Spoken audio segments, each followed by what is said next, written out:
Bonjour, alors pour illustrer le canton de Vaud et son cépage emblématique, le chasselas, nous allons déguster ensemble le chasselas 2018 de la cave Alain Emery à Aix. Deux mots de présentation de la cave. Donc la cave Alain Emery est une cave familiale dirigée par Alain Emery qui est œnologue et par son frère Marc. Le domaine compte 5 hectares de vignes qui sont subdivisés en 23 parcelles. La cave d'Alain et Marc Emery est très connue pour ses nombreuses prestations œnotouristiques qu'elle a mises en place, et notamment par exemple l'apéro. Donc c'est une prestation qui combine un vol en hélicoptère jusque sur le glacier 3000, le glacier des Diablerets, avec une dégustation des crus du domaine à 3000 mètres, dégustation commentée par les producteurs.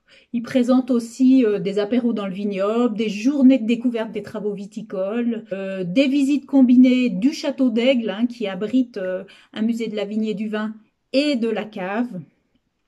Et ils ont même une chambre d'hôte sur le domaine, ce qui peut être pratique pour dormir sur place. C'est un domaine qui est très dynamique et très novateur.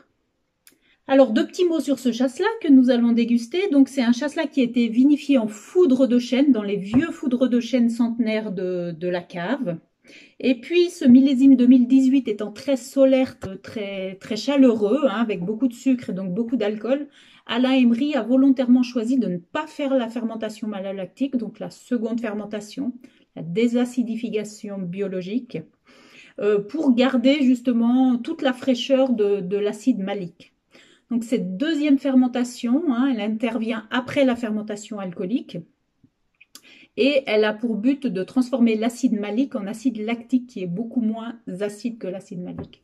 En cas de millésime très chaleureux ou de cépage naturellement peu acide, le producteur peut décider de bloquer cette fermentation pour conserver ainsi de la fraîcheur dans le vin et puis avoir un meilleur équilibre dans son vin. Alors, je vous propose qu'on passe à la dégustation. On a une robe tout à fait classique et traditionnelle pour un chasselas, une robe jaune assez pâle avec des reflets dorés.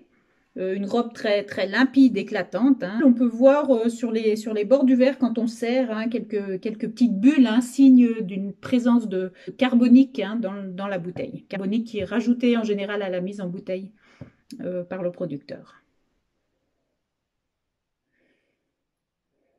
Alors là, on est sur un nez très fin, très minéral, sur la fleur de tilleul, la camomille.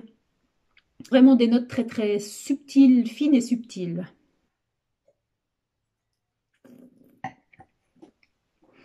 En bouche, alors on sent bien qu'il y a une belle vivacité.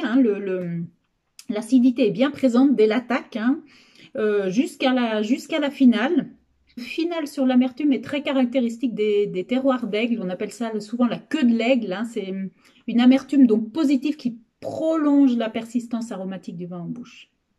Au niveau aromatique, on retrouve des arômes très fins. Moi, je suis plutôt sur de nouveau la fleur de tilleul, le pollen, des choses très fines et subtiles. Pour conclure, un chasselas de relief, cette acidité puis cette longue finale sur l'amertume donne du relief à ce vin. Pour moi, c'est un chasselas de gastronomie par excellence.